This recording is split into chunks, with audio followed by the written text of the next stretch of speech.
referensi yang saya miliki dari dalam kitab Fathul Bari, Ibnu Hajar al-Asqalani mengatakan setiap rumah kaum muslimin ya, fi saqfi baitihi, di atap rumahnya itu pasti ada jin yang muslim.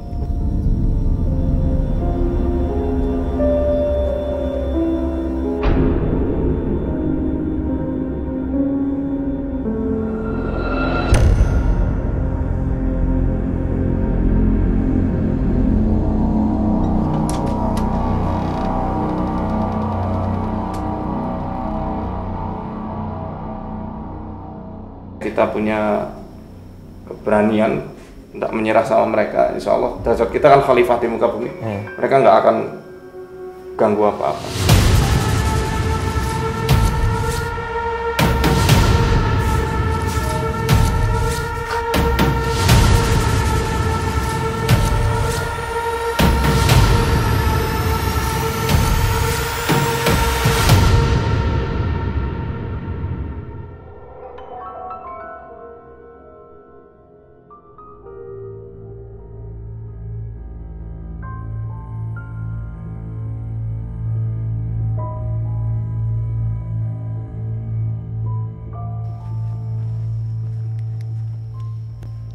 Halo Sobat Savanika dimanapun kalian berada. Assalamualaikum warahmatullahi wabarakatuh. Salam rahayu, rahayu, rahayu bagi kita semuanya.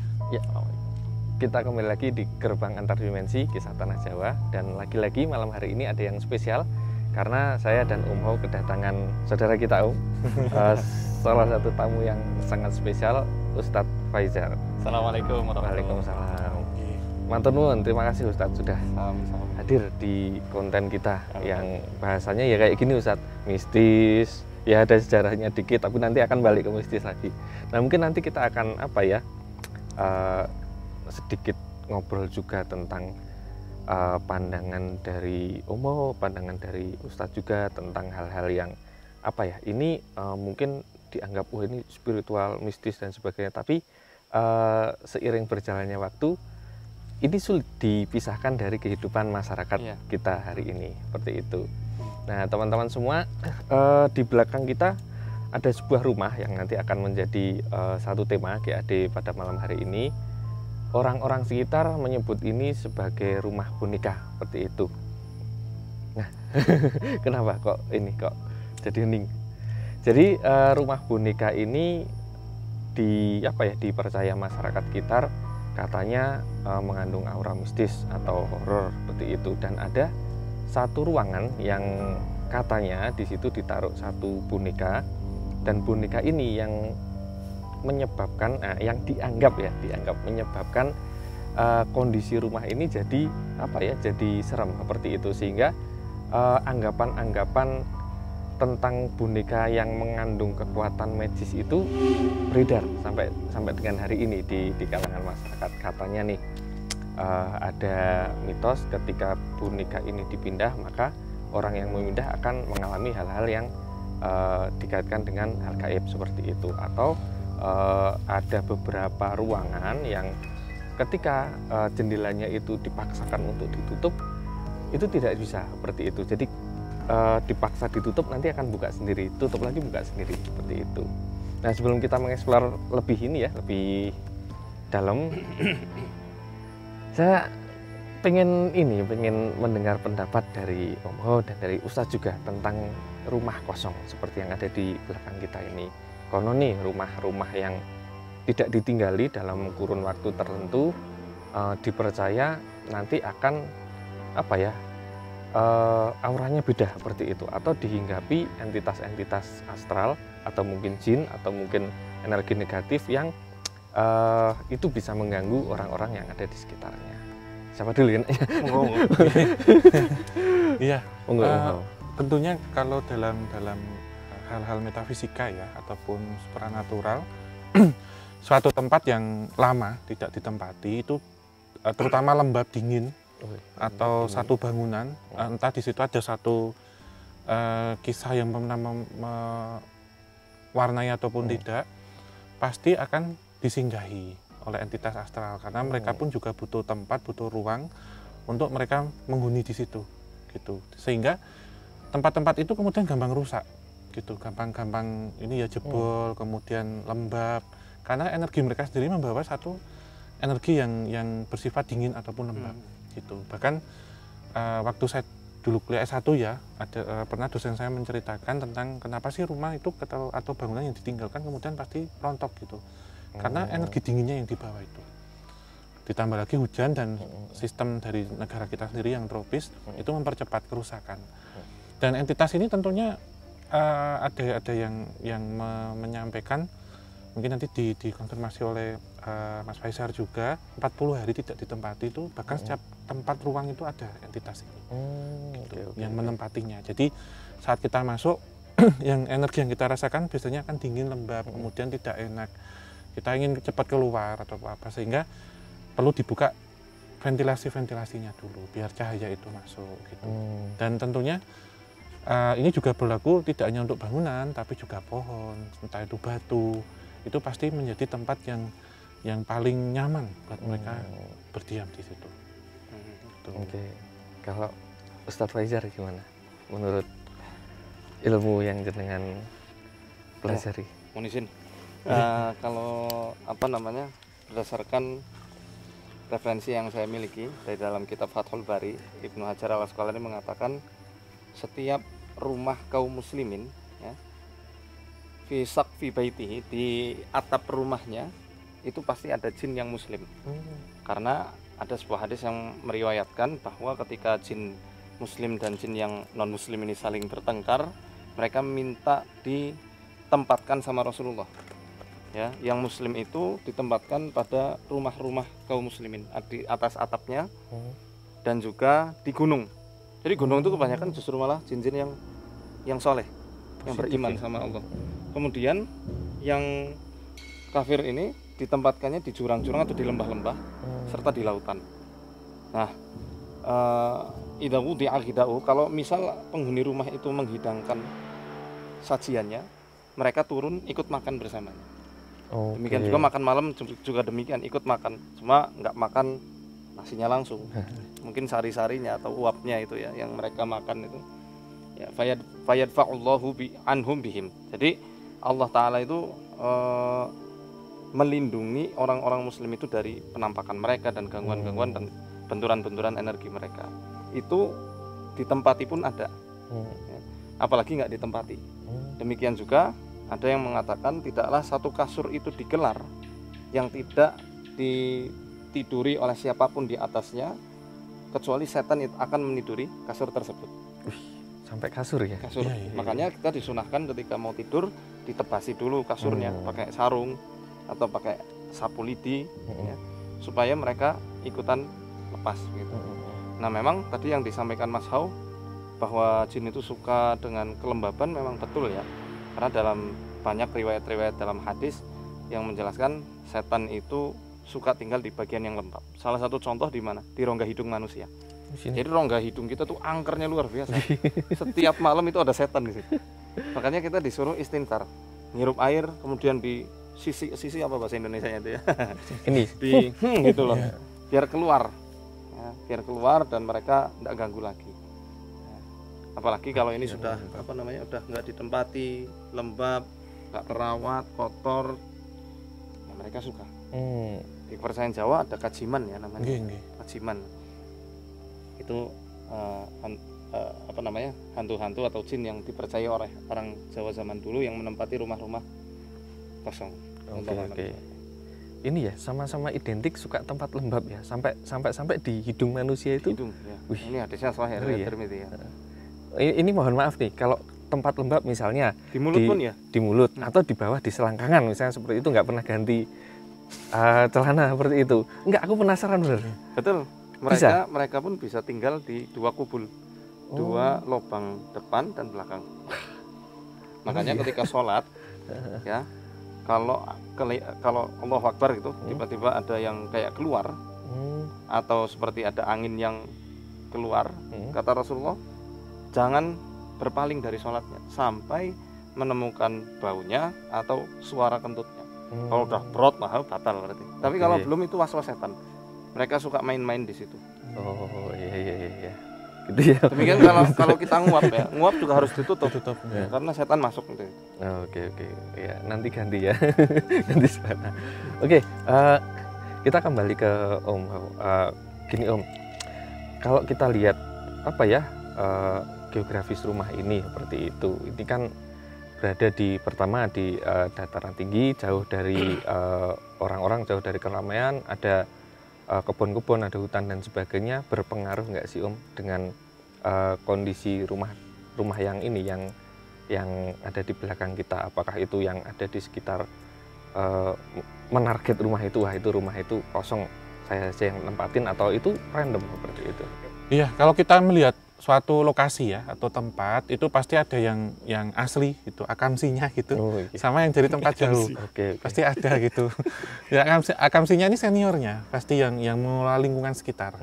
Tidak, tempat itu tidak terbatas di gunung, di tengah hutan, di pinggir laut, di pinggir sungai, semuanya bisa terjadi gitu. Semuanya bisa ada.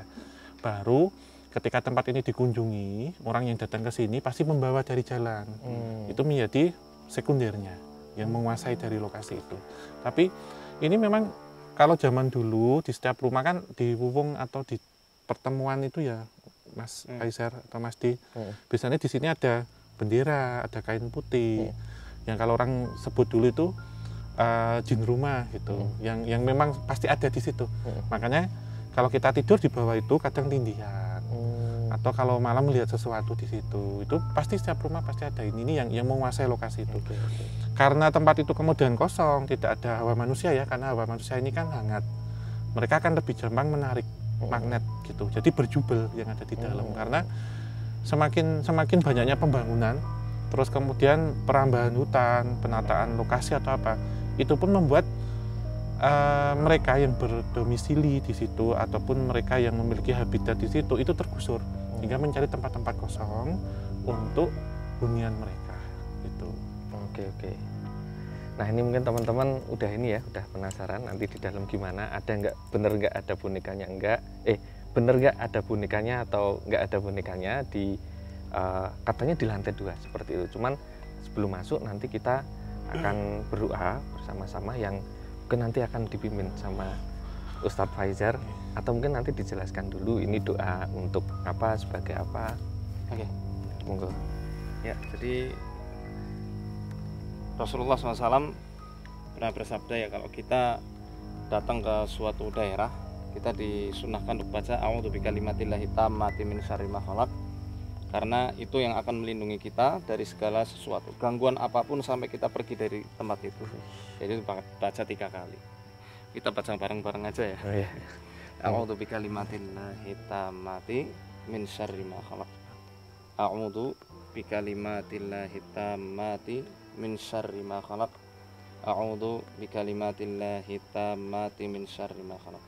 Aku berlindung dengan kalimat Allah yang maha sempurna dari segala keburukan makhluk-makhluknya.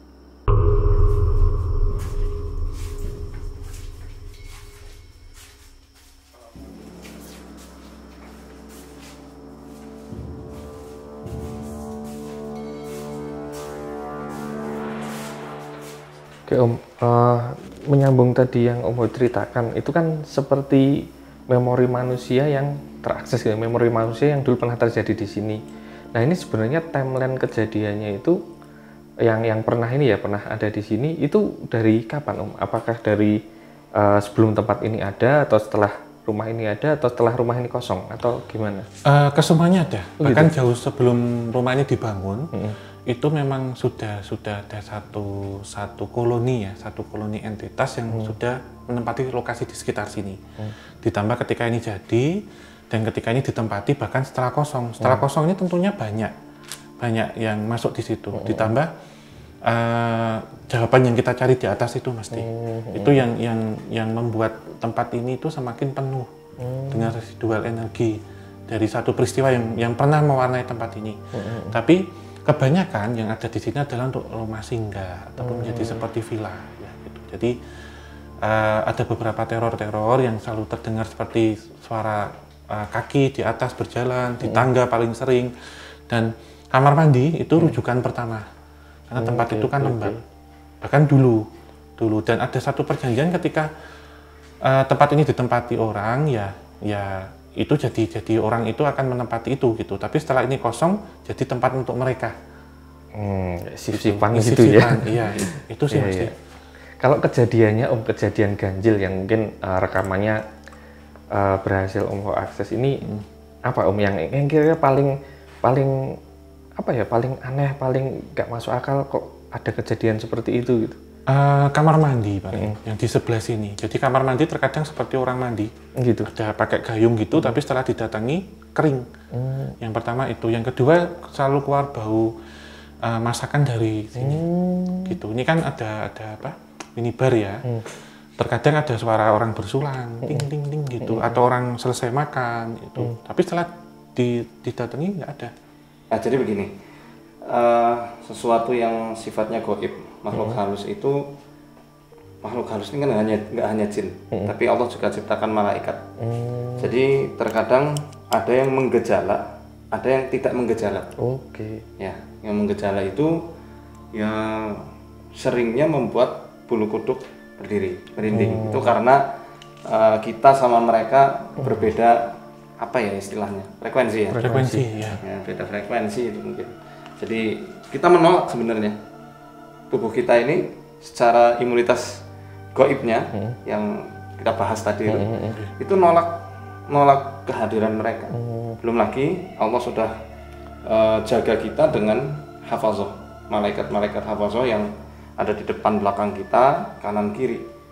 Ya, kalau apa namanya, mereka semakin kuat perlindungannya dengan izin dari Allah dan tentu dengan amal soleh dan ibadah kita, keimanan, tauhid.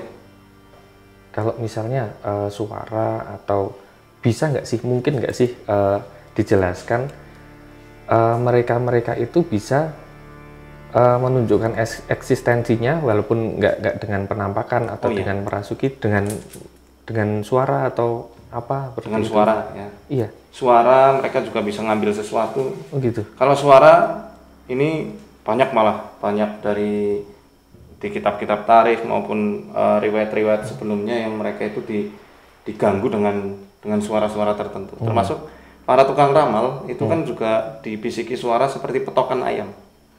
Itu hadis riwayat Imam Muslim. Petok-petok, jadi suaranya kecil. Kadang mereka harus dengarkan dengan seksama. Nah itu suara dari jin yang mencuri dengar dari langit. Kemudian dengan geser-geser benda, ya, sama apa namanya, menggerakkan boneka. Nah mungkin nanti boneka kita bahas di atas, kita bahas di atas insya Allah. Kemudian mereka juga bisa mewujud yang padat. Karena zaman dulu ada sahabat Rasul namanya Ubay bin Ka'ab. Jadi karena zaman dulu nggak ada listrik ya, gelap kayak begini. Mereka Ubay ini biasa kasih sodakoh kurma. Beliau taruh di bejana, ya mungkin semisal kayak begini lah. Kemudian karena zaman dulu gelap, geruduk gitu. Ditanyain, ajiniyun anta am ins, kamu itu jin atau manusia? Bal jin, dia jawab, aku jin. Bisa jawab. Jinnya jujur. Terus, nawil nih ada, coba julurkan tanganmu. Nah, ketika dijulurkan tangannya, faidahnya dulu yadul kalbi wa sya'ru sya'rukal. Ternyata tangannya seperti kaki depan anjing dan juga bulunya seperti bulu anjing. Terus ditanyain, ini wujud asli jin yang lebih serem dari aku banyak. Ini hadisnya juga sahih. Ini gangguan-gangguan mereka kepada manusia. Namun ketika kita punya keberanian tidak menyerah sama mereka, insya Allah derajat kita kan khalifah di muka bumi. Mereka nggak akan ganggu apa-apa. Oke. Biasanya nih, ini saya tanya sama Om Haus sama Ustadz Neri satu-satu. Yang ada di pikiran mereka itu apa sih? Goyang-goyangin pintu, apa nyalain keran, terus membau-baui sesuatu. Sebenarnya ada niat khusus atau cuma iseng aja sih sebenarnya? Iya, biasanya lebih mengarah ke eksistensi, gitu. menunjukkan keberadaannya. Karena ada beberapa entitas itu yang mereka memang sengaja menunjukkan atau mereka memilih diam atau tidak peduli ataupun mencari perhatian. Yang mencari perhatian dan eksistensi itu yang paling sering sih Mas, terutama tempat-tempat yang lama tidak ditempati ataupun tempat yang gelap seperti yang tadi disampaikan Mas Faisar, tempat yang jarang ada kehidupan. itu menyampaikan ini loh saya gitu. Kamu mau merasakan ataupun mau melihat gitu, karena mereka pun juga terkadang narsis, pengen minta dihormati ya? minta dihormati juga gitu. Jadi minta dihormati, minta dihargai. Yang ini kadang menggiring satu opini, diberikan sesuatu hal sesuai dengan request mereka. Dari yang cuman gampangannya kopi pahit ya, atau bunga-bungaan yang beraroma lah kebanyakan, sampai aroma darah. Itu aroma darah ini bisa berasal dari darah hewan ataupun bahkan darah manusia. Karena sejatinya mereka ketika makan itu hanya mencium, membau saja. Kadang ya mungkin bisa dijelaskan, misalkan ada hidangan ataupun bunga yang aromanya semerbak, tapi ketika lama-lama itu hilang, memang ada intensitas yang turun. Tapi mereka cara makannya dengan menghisap saripati melalui aroma. Itu. Apapun itu, bahkan kotoran juga ya Ustadz ya, yang ada di septic tank itu ya. Kalau kotoran itu yang mereka makan itu kotoran hewan yang sudah kering. Itu alafun lidawabikum. Jadi kata Rasulullah, ini pakan ternak kalian. Jadi alam jin itu kan alam yang banyak lengkap fasilitas. Mereka punya hewan ternak. Jadi kotoran-kotoran itu dibawa untuk makanan ternak mereka. Jadi kalau jin yang benar nih, yang jujur dan muslim, dia nggak mau makan yang masih layak makan, layak konsumsi. Mereka akan makan kayak itu tulang belulang, kan udah nggak dikonsumsi manusia. Cuma di Indonesia tulang pun di-shop, di-restock. Akhirnya banyak jin yang, maaf, difabel di Indonesia ini. Maksudnya yang dia itu nutrisinya nggak tercukupi gitu. Kurang gizi. Yang rakus tuh manusianya ya sebenarnya ya Ustaz. Iya, padahal itu jatahnya jin di. Iya, jatahnya jin. Kata Rasul, ini kalau tulang yang disembelih atas nama Allah akan banyak daging. Daging itu kan sesuatu yang sifatnya dia benda mati ya. Kalau benda mati di alam jin itu ada, di kita nggak kelihatan, demikian juga yang lain-lainnya. Oke. Lengkap. Nah, ini gimana? Kita mau pindah ruangan? Kita langsung ke sini aja. Ke situ. Kita coba. Ini jin gabus ya. Iya. Mengganggu manusia di rumah. Ini kita ke ini sih, Mas. Sebelum kita nanti ke kamar. Wah, itu ada satu tempat. Ini maaf ya, nanti kalau saya ajak masuk ke sini. Satu tempat yang memang benar-benar apa ya? Favorit bagi mereka. Nah, ini sampel. Ini nggak terpakai ya? So, masih dipakai penjaga udah saya sudah enggak, tapi ada water heater bang. Jadi baru sih. Ini airnya sih masih ini kok, masih ada, masih nyala nggak? Ada. Oh nyala. Lembab. Iya. Satu yang ini mengundang sih dari tadi Mas Ustadz Faisal. Satu dari beberapa banyak tempat itu yang satu yang mengundang tentang keberadaan mereka.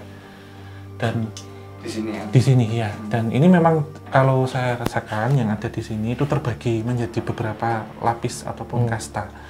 Bagi mereka yang butuh tempat hunian ataupun butuh mereka tempat tinggal, itu tidak berasal dari sini saja. Tempat tilang yang di bawah, tapi yang di atas itu sebut yang itu tadi, engkong atau eyang itu di atas. Berarti kayak ada kasta-kastanya gitu. Iya. Oke. Kalau di apa? Anu itu ada seperti itu ya memang. Engkong. Oke, ada yang di atas, di bawah, ada seperti yang sesuatu yang dijunjung itu ya Mas ya. Ya sama kayak manusia. Yang lebih tua siapa? Bahkan usia yang sudah ribuan tuh yang sudah sepuh ya Mas hitungannya ya. Dari yang ratusan tuh yang muda ya. Anehnya mereka makin tua makin makin kuat ya. Enggak. Kalau kita kan makin tua makin lemah. Iya. Banyakan gitu. Mungkin karena beda dimensi ruang dan waktu. Jadi umur yang ribuan tahun mungkin masih beberapa puluh tahun kalau di mungkin itu usia matangnya ya malahan. Usia matangnya. Oke, mungkin ya. Mau next lokasi ke situ. Mesti yang ini. Oh ya. Yang cermin ya. Iya. Yang di tengah aja Mas. Mas Faisal dulu. Saya yang di belakang. Bentar ya. Mungkin. Nah. Wah, ini iya, masih layak pakai. Iya. Diturunkan ini Mas.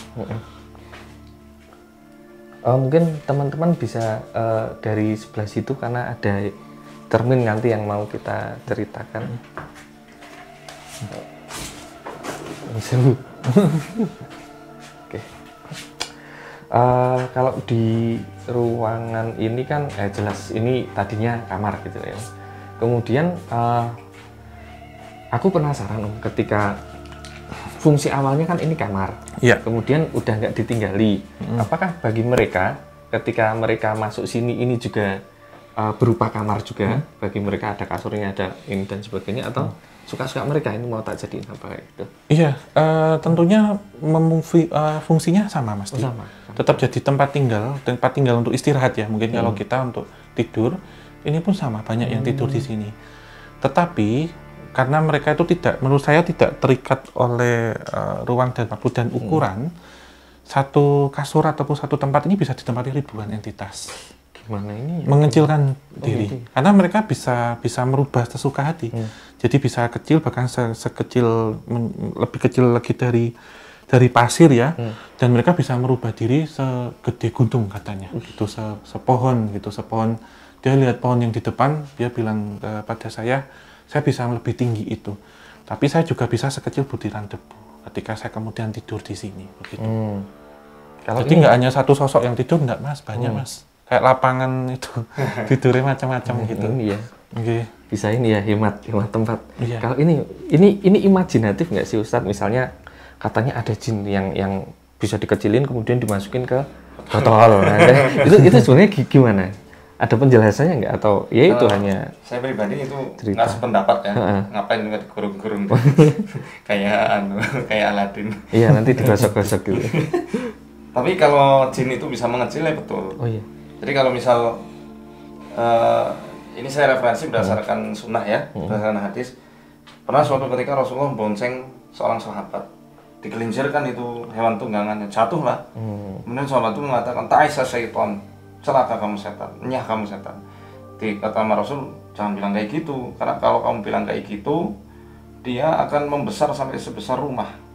Ucapkan bismillah kalau diganggu. Jadi tadi andap asor ya. Bismillah, ambil tawakal sama Allah. Karena kalau kamu kayak gitu, tasawwur hatta yakuna mislu, dia akan mengecil sampai sekecil lalat. Ya, kalau dalam hadis memang lalat. Mungkin pada realitanya karena mereka dalam hadis lain kan bisa mengendalikan virus dan lain-lain, bisa lebih kecil lagi wallahu a'lam. Bisa kecil, bisa besar. Nggak terikat ukuran kali ya. Iya, fleksibel ukurannya. Iya. Susah ini, di logika susah ya. Iya. Kemudian ini Om sama Ustadz ini kan di sebelah sini, iya. Ini sebenarnya ada cermin, cuman dibalik seperti itu. Mungkin ini memang kebetulan dibalik karena nggak dipasang aja. Cuman ada beberapa mitos ya atau cerita yang beredar, katanya cermin itu ketika dia tidak dibalik, dihadapkan seperti biasa, apalagi ukurannya besar, katanya nih bisa jadi semacam media atau jalan atau mungkin portal untuk lalu lintas entitas astral atau makhluk halus seperti itu. Itu gimana? Konfirmasi dari pendapat Om sama Ustadz. Ini siapa dulu nih? Iya. Ini kompak ya. Nanti saya terus kemudian Mas Faisal. Gampang kompak gitu. Itu memang menjadi gerbang antar dimensi. Seperti halnya ketika mendatangi suatu tempat ada cermin, itu menjadi satu objek saya untuk berkomunikasi atau untuk melihat ke dalam. Tetapi pada kesempatan kali ini saya menghindari objek-objek itu. Kenapa? Karena saya fokus pada materi yang dibawakan. Jadi tidak akan ada mediumisasi. Saya menghindari dan meminimalisir hal itu gitu. Jadi tetap fokus pemikirannya gitu. Seperti halnya kita melihat ada dua dimensi ya ketika cerminnya. Ini ada alam nyata, sini ada alam maya. Kalau dalam ilmu fisika ada yang memecah ini. Kita mengarah ke sana itu sumbunya negatif, kita mengarah ke sini sumbunya positif.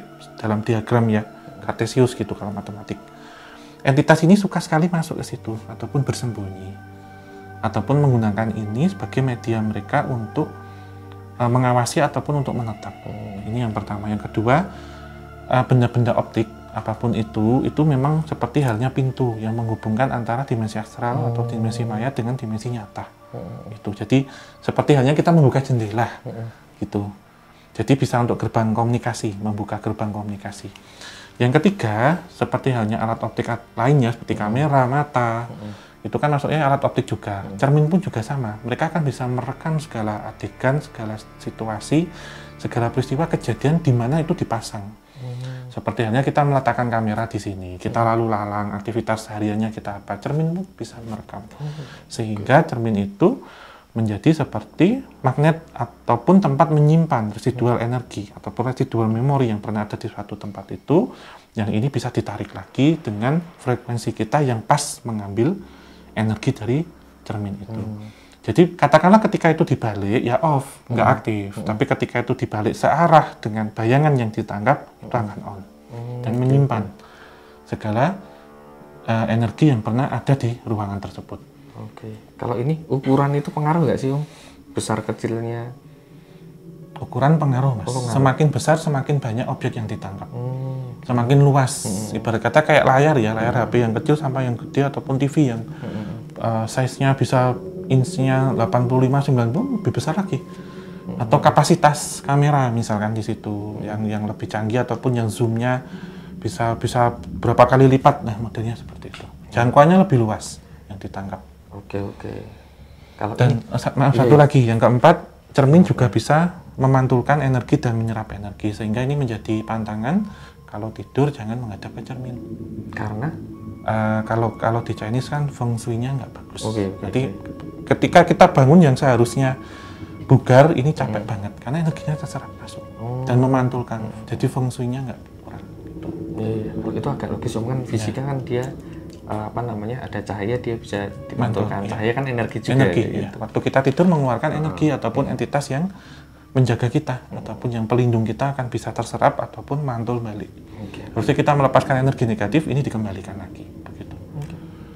Nah, kalau ini dari Ustadz Faizar gimana, Ustadz?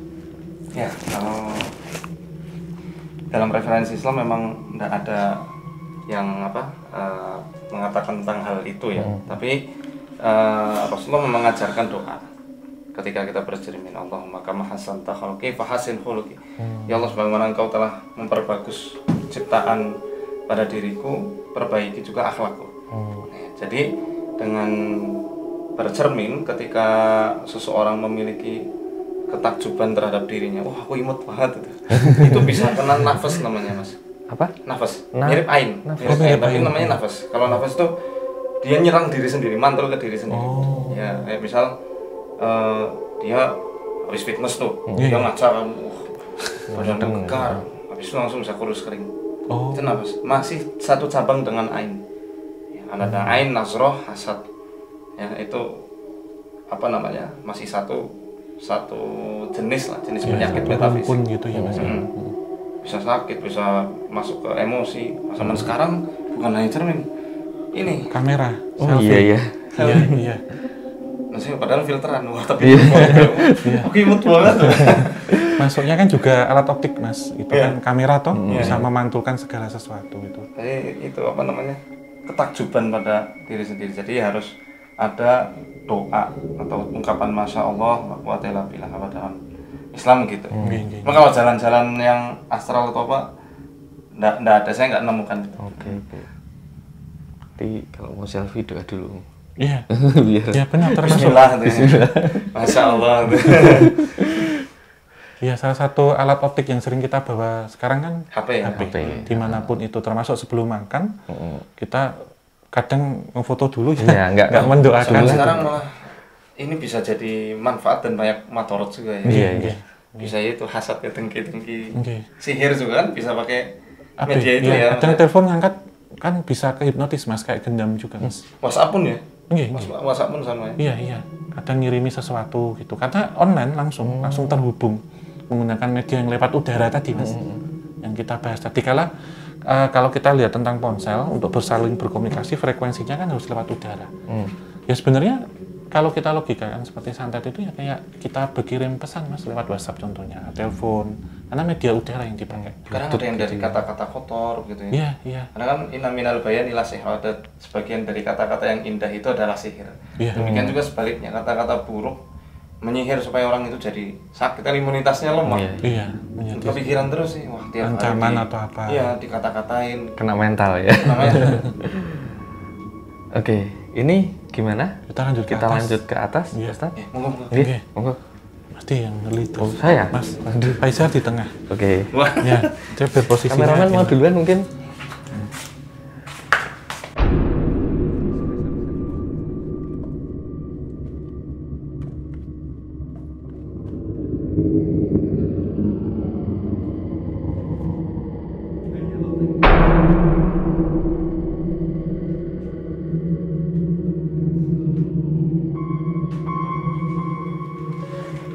Oke, ini kita udah di lantai atas. Ini lantainya kayak modelnya itu apa ya Om? Kayak dibilang lantai 2 ya, nggak terlalu ini kayak loteng gitu ya. Loteng, iya. Terus saya mau minta konfirmasi. Tadi Om di bawah itu ini kok apa? Telinga dan bagian belakangku kayak ada hawa panas yang ini, yang apa namanya? Datang terus ketika kita pergi kadang ikut, kadang ketinggal. Penjelasannya apa menurut ini Om aja? Iya, itu sebenarnya entitas yang mendekat, Mas. Ya, karena seperti tadi dijelaskan Mas Ustadz Faisal ya, ada tolak menolak itu ada resistensi ataupun imunitas secara non medis itu seperti itu. Oke. Bahkan di saya pun juga sama, jadi menahan di sini ada. Sudah penasaran ya? Enggak, ingin cerita gitu kisahnya, tapi ini untuk versi ini saya tidak membahas tentang apa kisah yang pernah ada di sini. Tapi kita melihat tentang sudut lain dan tafsir secara agama itu seperti apa tentang hal-hal ini. Jadi saya menahan ini Mas, di sini ada, di sini pun ada. Biasanya gitu. Karena yaitu yang disampaikan tentang satu entitas yang dipuja pada waktu itu, dan hal ini tertinggal ataupun bersemayam dalam satu objek ataupun satu benda tertentu gitu. Dan arah ini juga mengingatkan kita waktu penulisan ke Jember itu Mas, persis menghadap lotengnya juga ke sini gitu. Saya udah nangkep simbol-simbol set. Iya. Oh iya, di atas yang dibahas itu. Iya. Oke, itu kita simpan untuk ini ya, Om, untuk yang di dalam di dalam terakhir. Kita mau coba ceritakan yang di sini Om, kalau misalnya dalam satu bangunan itu katanya mereka bisa membuat kayak teritori sendiri. Oh, ini bagian yang grade-nya, misal grade-nya level 1 di sini, grade level 2 di sini, 3 mungkin di luar atau gimana. Nah, untuk di ruangan yang kita injak hari ini, yang malam ini, menurut Om gimana grade-nya? Iya, ini tentunya lebih tinggi dari yang di bawah. Oh gitu. Kemudian yang di bawah tidak bisa segampang mengakses ke atas. Oh, ada kayak ini ya. Ada penjagaannya secara energi ya. Jadi bukan sosok yang membawa tombak atau apa, nggak ada Mas. Kemudian yang kedua, aktivitas yang berkaitan dengan pemujaan itu sering dilakukan di sini, terutama di ruang di sebelah sini dan langsung menghadap ke sana, sehingga keberadaan dari jendela itu dari awal sampai ini memang tidak akan bisa tertutup karena itu terbuka sebagai gerbang komunikasi. Dan memang ada satu entitas yang nampak ya seperti perempuan itu, berwujud perempuan, berambut panjang tapi bukan kuntilanak, lalu menghadap keluar menceritakan bahwasanya ini yang dulu pernah menghuni di sini. Tetapi itu adalah bentuk yang diserupakan, yang menyerupai saja. Gitu. Karena saya melihat dari cara berdiri gitu, diangkat ini. Gini. Iya, dua-duanya gini. Iya, menghadapnya keluar sana. Jadi ada sesuatu yang terbelenggu, sesuatu yang tersimpan ataupun yang terpenjara di sini. Dan ini yang tadi saya sampaikan yang terikat dan menghadapnya ke sini dengan ini ditutup. Dia mengarahkan bahwa saya ada yang tertanam di situ, di boneka yang ada di dalam itu. Jadi hanya satu yang ada di sini, entitas perempuan yang menghadapnya ke sana. Itu pasti.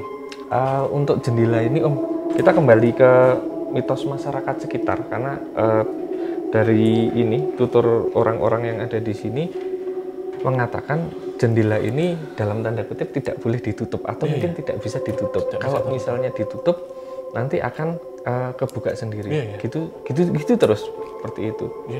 Dan ini jendelanya menghadap ke mana? Timur ya. Ada maksudnya nggak sih Om sebenarnya? Iya. Ini sebenarnya ketika mencoba untuk menutup ya, bahkan ini ditutup pun nggak hanya jendela, ini ketika ditutup pun itu akan otomatis terbuka di jendela sana. Jadi ada angin yang mendorong. dua sisi Mas Di. Jadi saya pernah melihat ada satu seperti sesaji yang ditaruh di situ, dulu ada meja, nanti kita akan masuk. Itu ke dorong angin tersebut terus seperti ada yang ngambil keluar semua gitu. Jadi ini ada satu energi yang dia lurus, yang selalu lolang-lalang di sini, yang selalu keluar masuk, bukan sebagai pintu tetapi energi yang selalu berbentrokan dari timur ke barat gitu. Dan arah ke timur ini sudah mengarah kepada satu yang pemujaan terhadap satanis. Oh, itu lagi. Bintang timur. Bintang timur ya. Pak Ustadz ada referensi nggak untuk cerita-cerita yang entah itu demonologi, satanis atau apapun itu? Bintang timur ya. Iya. Ya Dajjal kan keluarnya dari timur. Oh itu ya. Cuma kalau kita di Indonesia dari barat kita. Kami nggak tahu ya wallahu a'lam dari mana dia datangnya, bisa jadi dari timur Indonesia kan wallahu a'lam. Cuma kalau berdasarkan banyaknya riwayat-riwayat hadis ya dari wilayah Khurasan dan Asbahan yang ada di Iran. Kalau Khurasan kan di mana? Ya dekat Iran lah, di wilayah Iran itu sekarang. Karena kata Rasulullah ketika Dajjal itu muncul akan disertai 70.000 pasukan Yahudi dengan baju serba hijau ya, dari wilayah Yahudi Asbahan. Dan sekarang di Iran sudah banyak sekali orang-orang Yahudi yang ngecamp di situ menanti kedatangan apa kalau versi mereka ya, Al-Masih Dajjal. Oh iya. Ini manusia ya. Iya Mas. Kalau kita masuk Mas Di. Mau masuk sekarang? Boleh. Ini kencang nih. Gak apa-apa ya? Ya. Yang Ini 1, 2, 3, tempat 4, ini 5, mengingatkan 6. ini deh Mas Di, kayak di film Pengabdi Setan 1. Iya. Persis ada tempat tidurnya juga di sebelah sini. Apa? Kayak listrik statisnya. Iya. Deret.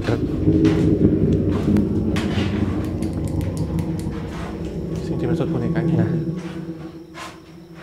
Ini bekas bunga ya. Oke. Iya. Ini kantil ini Mas. Ini kantil sama mawar ini, mengering. Yang dilakukan sekarang ini ada dupa juga Mas. Iya. Buat ritual. Ada Mas Di.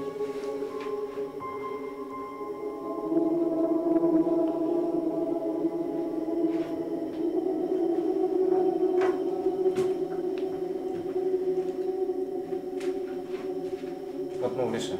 Iya, itu nganu Mas. Itu apa? Kasarannya saya nggak tahu itu apakah objek yang dipakai, tetapi seperti halnya untuk minta nomor-nomor itu. Oh, kayak nanti kayak gerak sendiri gitu. Atau diberi petunjuk langsung ditulis gitu. Karena ada sosok tinggi besar yang ngawasin sih dari jauh sana, ngelihat matanya merah dua, tinggi gede. Tapi esensi yang aslinya yang sosok perempuan yang menghadap ke sana dengan sebatar ikat itu. Mungkin nanti sebelum mendetail yang membedakan ruangan ini dengan ruangan-ruangan yang tadi yang tadi udah kita masukin satu-satu. Ini apa Energinya Mas. Energi Tentang pemujaan ataupun energi tentang permohonan, permintaan terhadap entah itu jin ataupun setan yang masih sering dilakukan sampai hari ini. Oke. Gitu. Tata ritual yang mungkin sempat tangkap itu seperti apa? Apakah ada pengorbanan kah? Apakah ada?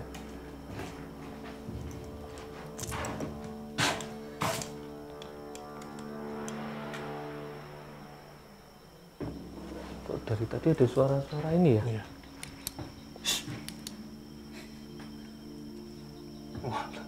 Oh. Mencurigakan, sudah mulai meresahkan ini. Sesaji biasa sih Mas Di, gitu. Bunga, kopi, kemudian dupa ataupun hiu ya. Kemudian ini bekas-bekas sih, spicer juga. Kopi ataupun teh ya, teh pahit. Kemudian ada bunga yang satu sesaji gitu Mas. Yang ketika ini sering dilakukan ya. Tapi kalau zaman dulu sering dipakai memang untuk apa di sini untuk satu tidur ya, ataupun duduk menunggu ndoronya yang dimaksud datang di malam-malam tertentu. Iya. Dari Ustadz mungkin ada. Nah, ini untuk apa?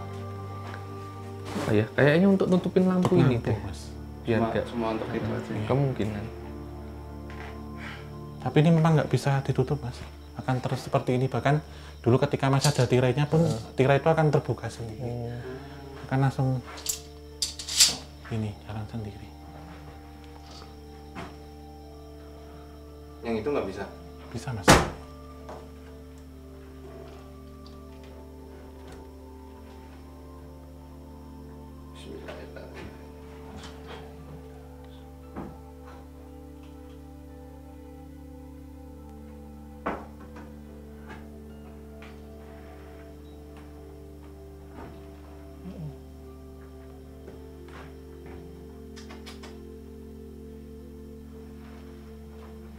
Ya, kayak gini. Ya. Gimana nih?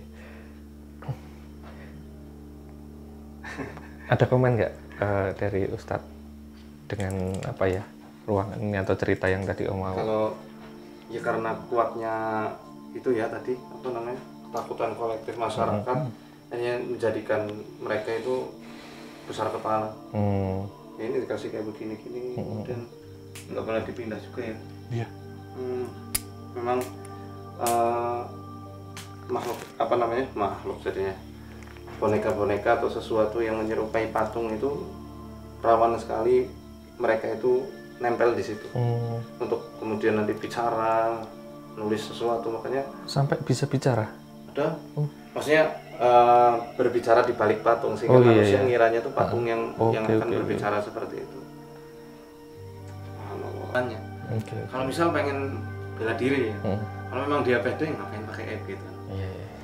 atau rezeki gitu ya, tinggal kursus saja, kursus bisnis atau di apa namanya bimbing sama manusia. Jadi YouTuber.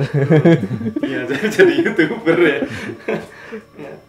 Jadi apa namanya ya secara tidak langsung memang terbisiki dengan apa bisikan-bisikan mereka. Oh, memang ada peran dari bukan hanya Ada, mental ada. manusianya saja, tetapi ada entah apa itu namanya yang kemudian manusia itu jadi gini aja lah seperti itu. Karena kan memang setan itu sudah bersumpah. Ini dijelaskan di surat An-Nisa. Aku akan memberikan wala umanniyannahum wala udillannahum. Aku akan membumbungkan angan-angan kosong mereka, menyesatkan mereka.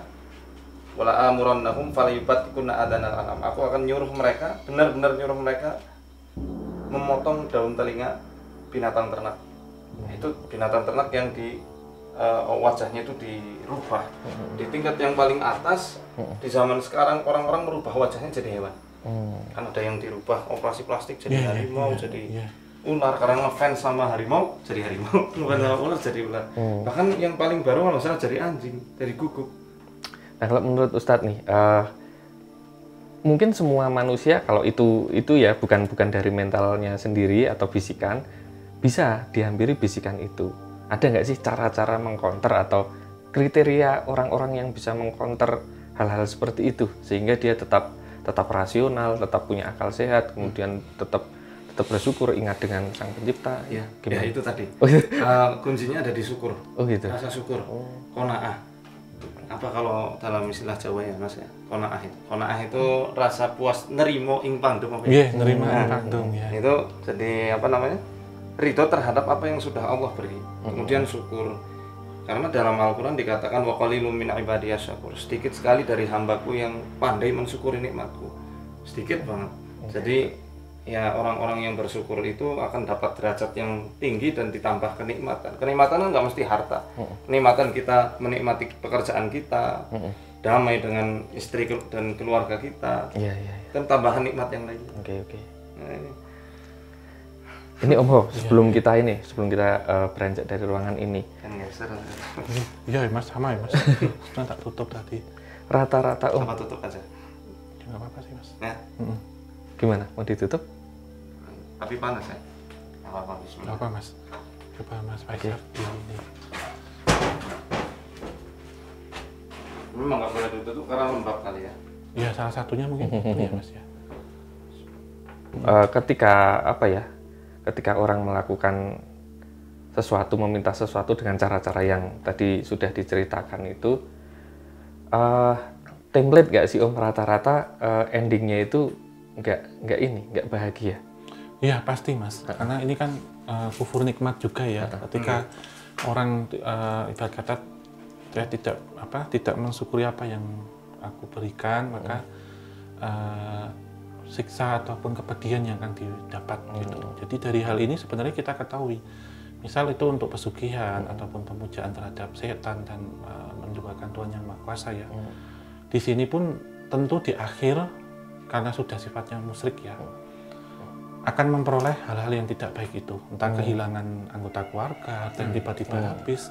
Yang paling mengerikan menurut saya kehilangan keluarga, sakit-sakit misterius atau menjadi tumbal ya di sini. Dan ketika nanti mati pun akan menjadi injak-injakan dari yang dulu pernah dipuja itu, karena salah satu setan ataupun jin kafir kan menyesatkan ke arah itu gitu. Ketika kamu diberikan harta duniawi, gemerlap, pangkat, jabatan yang diperoleh, pasti nggak ada yang gratis gitu. Apa yang sudah diminta gitu, itu pasti nggak akan ada yang gratis, pasti semua minta imbalan. Imbalan apa yang dikasih atau yang diberikan adalah nyawamu dan keturunanmu.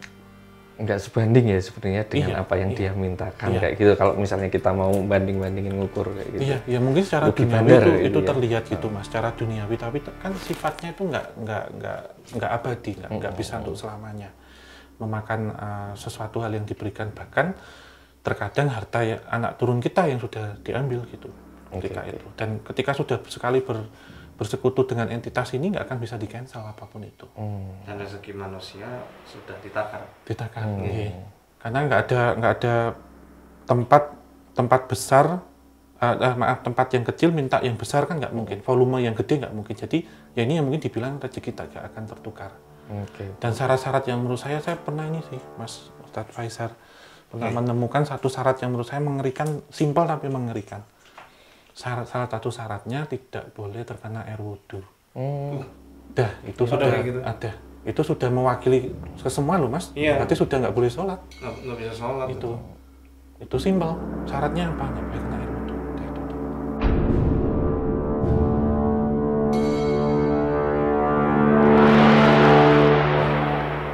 Mengenai rumah kosong atau rumah yang pernah digunakan untuk hal-hal yang tidak semestinya atau mungkin untuk maksiat dan sebagainya, itu konon energinya jadi negatif.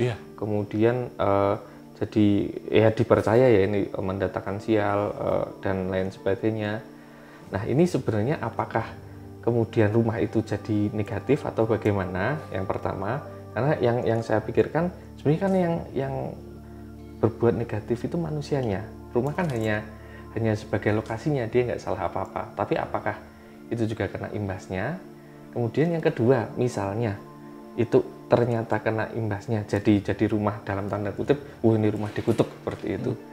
Bisa nggak itu dinetralisir? Atau mungkin kalau orang Jawa diruat, atau mungkin diruqyah seperti itu ya? Iya, nanti untuk pertanyaan pertama saya, mungkin yang kedua nanti Mas Faisal. Itu satu. Iya, begini, ada kategorinya. Tempat itu kan ada wingit, keramat, angker, dan juga ini ya, horor ya ataupun apa.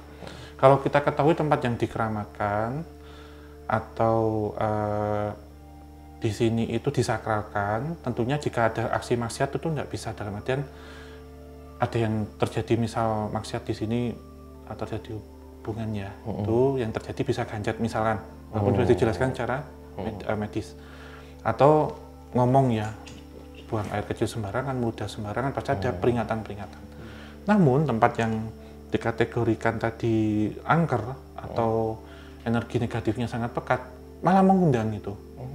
Jadi tempat ini kadang dipakai untuk aktivitas-aktivitas mesum, maksiat, atau untuk aktivitas-aktivitas hitam ya, seperti halnya seperti yang tadi kita lihat ada pemujaan di situ dengan tujuan-tujuan atau kerjasama dengan entitas astral, semakin memperkuat, semakin membuat kerak itu semakin hitam di tempat itu. Nah tentunya tergantung kadarnya bagaimana cara pembersihannya, tetapi kalau saya meyakini setiap tempat pasti akan menarik, akan ada magnet. Yang negatif akan bertemu dengan negatif, yang positif akan bertemu dengan yang positif. Seperti halnya dikeramatkan misal makam leluhur wali Allah, misalkan di situ kan menarik orang untuk berdoa, akumulasi doa itu. Tapi satu tempat yang pernah terjadi pembantaian, tempat yang pernah terjadi pesugihan menarik hal yang sama, meneruskan begitu pasti. Nah, lanjut ke Ustadz, mungkin apakah tempat yang sudah terlanjur kotor negatif seperti itu bisa diruqyah juga kayak orang misalnya orang ketempelan atau kerasukan apa itu? Ya, jadi itu juga ada pembagiannya ya Mas. Kalau misal sebuah maksiat dia itu sampai mengundang murkanya Allah, dikutuk kayak kaum Samud, Ad ya.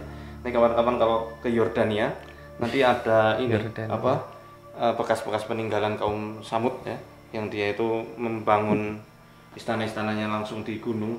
Itu kata Rasulullah, jangan lama-lama di situ, hendaklah menangis atau cepetan pergi karena itu tempat yang dilaknat. Itu tempat paling angker dan horor sedunia ya, tempat-tempat yang kayak kaum Sodomnya Nabi Lut dan lain-lain yang pernah diazab. Itu sudah nggak bisa apa-apa, kita nggak bisa dinetralisir. Tapi kalau misal bekas kemaksiatan atau mungkin rumah kosong yang tentu kan nggak ada sholat, nggak ada baca Quran di situ, itu bisa netral dengan penghuninya yang dia itu merutinkan ngaji baca Quran khususnya di suatu rumah.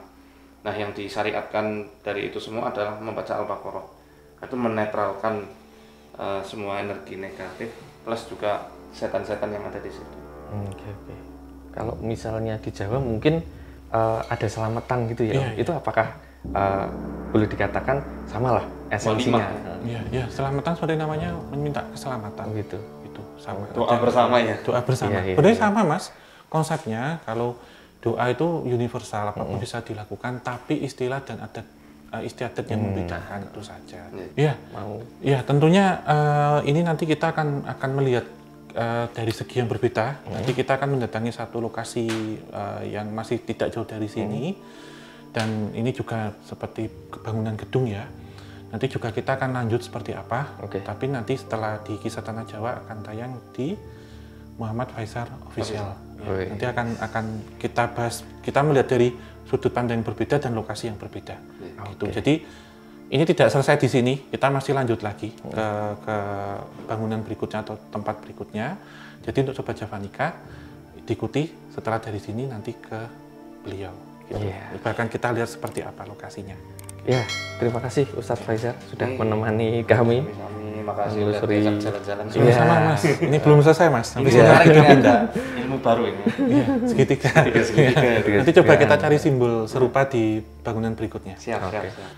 Oke, akhir kata, wabillahi taufik wal hidayah. Wassalamualaikum warahmatullahi wabarakatuh. Mugi tansah pinaringan rahayu sagung dumadi. Salam rahayu.